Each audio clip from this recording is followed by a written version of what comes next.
Le 16 décembre 1929, il était le dernier enfant d'une fratrie de 12 frères et sœurs.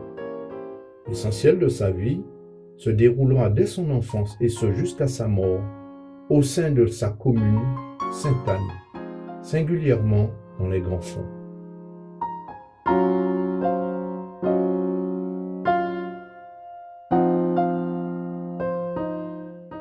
En 1950, il est âgé de 21 ans, l'âge où les jeunes de cette époque étaient soumis au service militaire obligatoire. Il est appelé à servir dans le corps du bataillon d'infanterie coloniale des Antilles, basé en Martinique.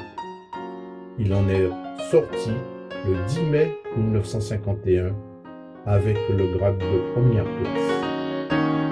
À l'issue de son service militaire, devenu un vrai homme, selon l'expression de l'époque, sa rencontre avec mademoiselle Montella-Ginette donnera lieu à leur mariage le 9 janvier 1954, dont naîtront 6 enfants.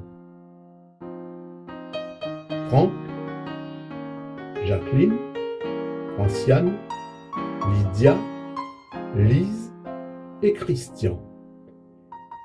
Il portera une attention particulière à l'éducation de sa progéniture, dont ces 2 garçons suivront cette trace dans le domaine politique au service de Sainte-Anne. Franck, qui fut adjoint au maire aux côtés de Marcelin Lubette, et actuellement aux côtés de Christian Baptiste, maire conseiller régional de la Guadeloupe.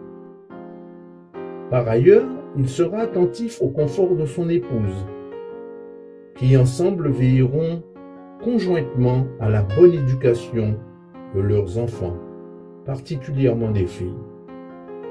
Sur le plan professionnel, en 1960, ses compétences de dessinateur technique lui vaudront d'être recruté à la STE Yves Pravaz, où se déroulera toute sa carrière jusqu'à sa retraite en 1985 en qualité de directeur adjoint de la STE.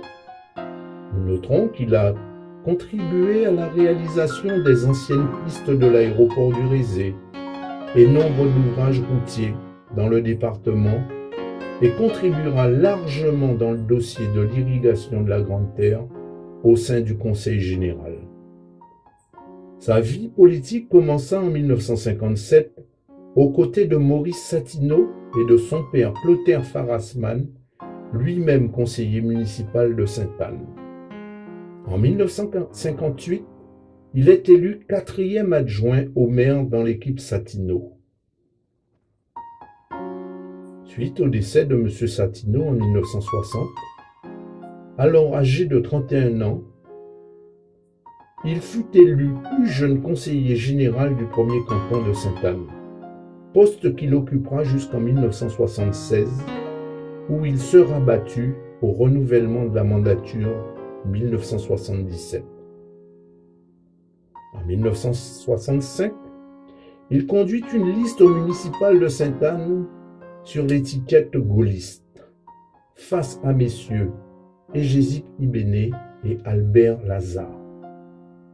Il sort en tête du premier tour, devant respectivement Ibéné et Lazare.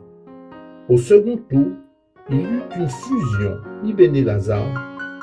C'est ce dernier qui fut élu maire de Sainte-Anne. 3 ans plus tard, à la suite du décès de M. Lazare, M. Ibéné prenait la suite. Il se représentera au municipal suivante de 1971 sous l'étiquette UNR. L'élection sera annulée par le Conseil d'État et réorganisée en 1972. Il sera de nouveau battu. Puis en 1977, candidat RPR, une nouvelle défaite face à la machine communiste de l'époque. C'est alors qu'il connaîtra une légère traversée du désert. Dans le cadre de la décentralisation de 1981 et la mise en place du premier conseil régional de la Guadeloupe, il sera sur la liste conduite par M. José Moustache et élu vice-président du conseil régional. de 1981 à 1986.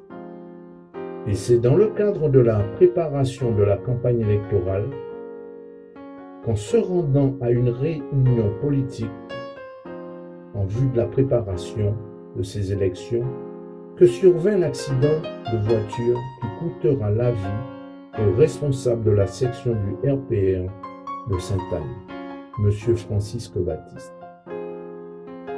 Pour ceux qui l'auront côtoyé, pour ceux qui l'auront connu, l'image qu'ils gardent en eux sera celle d'un homme serviable, convivial. Voilà l'image que nous garderons de Francisque Baptiste qui nous a quittés voilà tout juste 30 ans.